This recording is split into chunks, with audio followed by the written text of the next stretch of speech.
좋은 일이 일어납니다. 오늘 함께 묵상할 말씀은 시편 129편 1절로 8절 말씀입니다. 남들로부터 끊임없이 고통을 당하면 어떻게 될까요? 원한이 깊어지지 않겠습니까? 그런 원한은 하나님께 탄원으로 때로는 상대방에 대한 저주로 표출되기도 하는데, 시편 129편은 이스라엘의 이러한 그 아픈 심정을 담았습니다. 시편의 특징은 현실을 있는 그대로 그려낸다는 것입니다. 많은 경우 시인은 인생의 골짜기 깊은 고통에서 시작합니다. 그러면서도 골짜기에 머무르지 않고 기어이 산 정상으로 올라갑니다. 여기에 시편의 감격이 있습니다. 시편 129편은 크게 두 부분으로 나눌 수 있습니다. 첫째는 억압자들에 대한 회고로 1절부터 4절까지입니다. 둘째는 억압자들에 대한 저주로 5절부터 8절입니다. 1절 보십시오. 이스라엘은 이제 말하기를 그들이 내가 어릴 때부터 여러 번 나를 괴롭혔도다. 시인은 이스라엘의 지난날 회고를 어릴 때부터 이때까지 원수들에게 지속적으로 괴롭힘을 당해온 한 사람의 목소리로 묘사합니다. 그러므로 이 시는 단수를 사용하지만은 공동체 고백으로 이해되어야 합니다. 그는 두 차례나 원수들이 어린 시절부터 괴롭혔고 그들이 여러 번 이스라엘을 괴롭혔다는 말도 두 차례나 반복하고 있습니다. 여기서 여러 번이라는 말은 문자 그대로 여러 번 되풀이하여라는 뜻도 되고 심하게라는 말도 해석할 수 있습니다. 따라서 이는 대적들이 이스라엘을 오랜 세월에 걸쳐서 여러 번 심하게 괴롭혔음을 나타내는 표현입니다.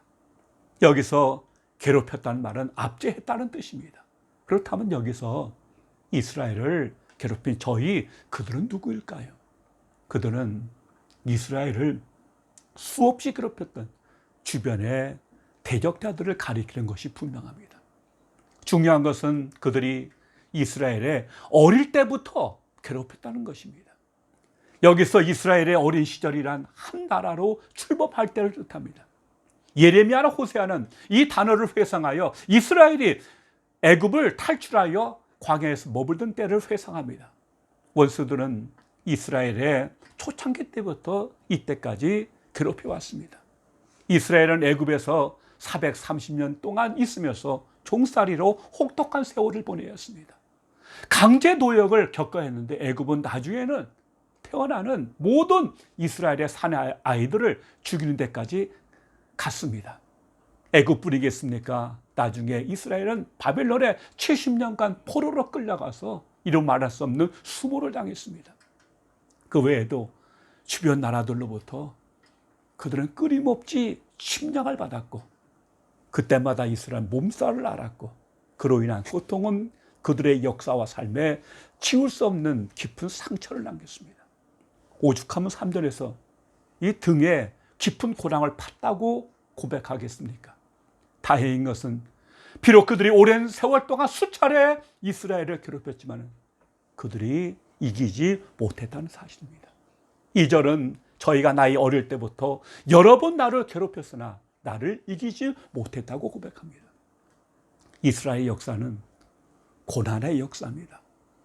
우리나라도 이스라엘 못지않게 고난의 역사인데 그것의 주원인은 첫째, 지정학적인 요소 때문입니다. 대륙인 중국과 해양 세력인 일본 사이에 끼어서 편안할 날이 없었습니다. 이스라엘 역시 동일합니다. 아니, 우리보다 더 심합니다. 이스라엘은 세 개의 대륙이 만나는 교차점에 위치했습니다. 아프리카의 애굽과 아시아, 유럽의 세력이 오가는 교차점 골목이다 보니 평안할 날이 없었던 것입니다. 둘째는 결정적으로 힘이 약했기 때문입니다. 다윗이나 솔로몬 왕 때 외에 이스라엘은 항상 주변국에 의해서 휘둘려야 했습니다. 힘이 없었기 때문입니다. 원수들은 이스라엘의 등을 밭 가는 사람이 밭을 갈아엎듯 갈아서 밭구랑을 만들었습니다. 그만큼 고통스럽게 했다는 뜻입니다. 힘이 없는 이스라엘은 이런 상황을 지켜보고 견뎌볼 수밖에 없었습니다. 원수들로 인해서 이스라엘이 힘들었던 순간들이 참으로 많았고, 때로는 그들의 모진 지배를 받았지만 그들이 이스라엘을 완전히 망하게 하지는 못했습니다. 원수들이 혹독한 억압을 받으면서도 이스라엘이 망하지 않았던 이유는 여호와께서 개입하셨기 때문입니다. 주님의 의로우심이 원수들이 이스라엘의 불의를 행하는 것을 용납하지 않으셨습니다. 그러므로 하나님이 원수들이 이스라엘을 부리기 위해서 쟁기봉의 묶은 줄을 끊으셨습니다. 여기서 줄을 끊으셨다라는 표현은 조각조각 내다 산산이 부스러뜨리다는 뜻으로 더 이상 연결이 불가능한 절단과 파손된 상태를 나타냅니다. 이러한 하나님의 행사는 대적들에 대해서는 완전한 파멸과 심판으로, 당신의 백성들에 대해서는 구원과 해방 그리고 회복으로 귀결됩니다. 원수들이 주의 백성을 미워하는 것은 하나님을 미워하는 것이기 때문입니다. 하나님은 이스라엘을 원수들의 억압과 통치에서 구원하셨습니다. 5절로 8절은 억압자들에 대한 저주를 기록하고 있습니다. 누구든지 시온을 미워하는 자들은 수치를 당하고 물러갈 것입니다. 수치를 당하다 물러가다는 말은 둘 다 군사적, 정치적 격변과 관련된 단어들입니다. 원수들은 원하는 바를 이루지 못하고 퇴치될 것입니다.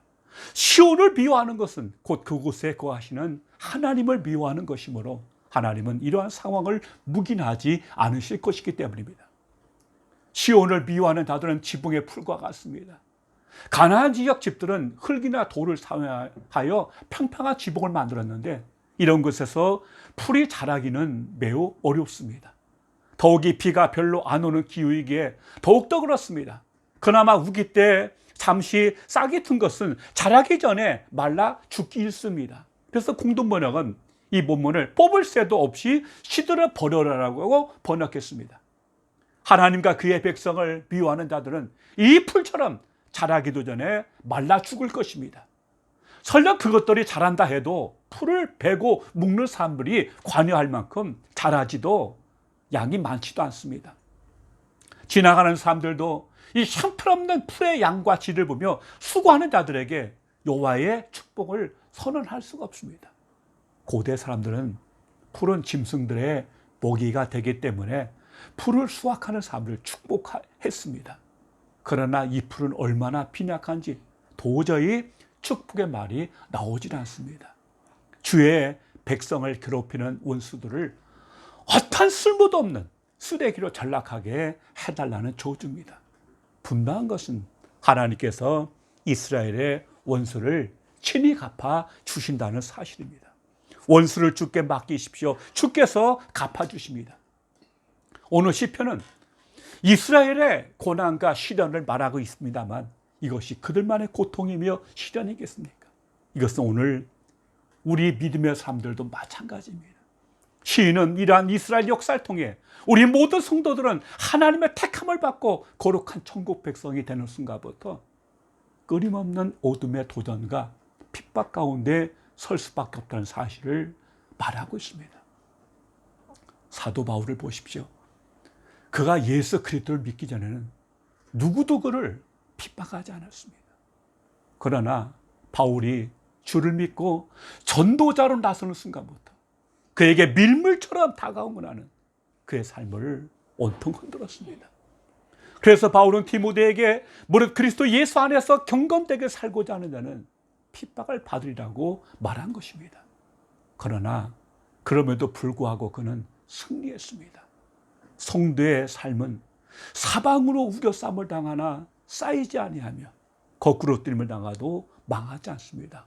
주께서 함께 하시기 때문입니다.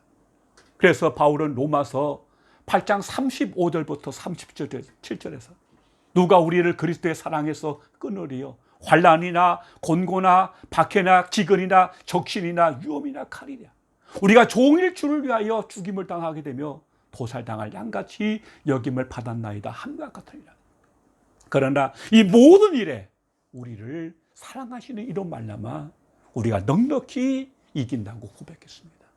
왜냐하면 우리를 주 예수 그리스도 안에 있는 하나님의 사랑에서 끊을 수 없기 때문입니다. 그러므로 우리는 이 땅에서의 고난을 두려워하지 말고 오히려 그것을 기쁨으로 감당해야 합니다. 그러므로 바울은 내가 이제 너희를 위하여 받는 괴로움을 기뻐하고 그리스도 남은 고난을 그의 몸된 교회를 위해서 내 몸에 채운다고 골로새서 1장 24절에서 말했습니다. 시편 129편은 성전에 올라가는 노래, 즉 순례자의 노래입니다. 낮은 골짜기를 지나 시온에 있는 예루살렘 성전을 올라가는 이 여정이 이스라엘의 고난과 승리를 의미하지 않습니까? 우리를 괴롭게 하는 자의 악행은 하나님께 맡기십시오. 주께서 갚아주십니다. 다만 우리의 시선을 우리 주 예수 그리스도께 고정하고 믿음의 선한 싸움을 싸우십시다. 그리하여 우리를 이기게 하시는 하나님으로 인해서 진정한 승리의 창가를 부르십시다. 우리 순례길에서 하나님께서 함께 하셔서 이기게 되었노라 고백하는 성전에 올라가는 노래, 순례자의 노래를 부르게 되시기를 주님의 이름으로 축원합니다. 기도하겠습니다. 아버지 하나님 감사합니다. 등에 고랑을 파듯 이스라엘은 주변의 나라들로부터 고통과 아픔과 시련을 겪었습니다. 그러나 그들의 압제가 결코 이스라엘을 망하게 하지는 않았습니다. 주께서 붙들어 주셨기 때문입니다.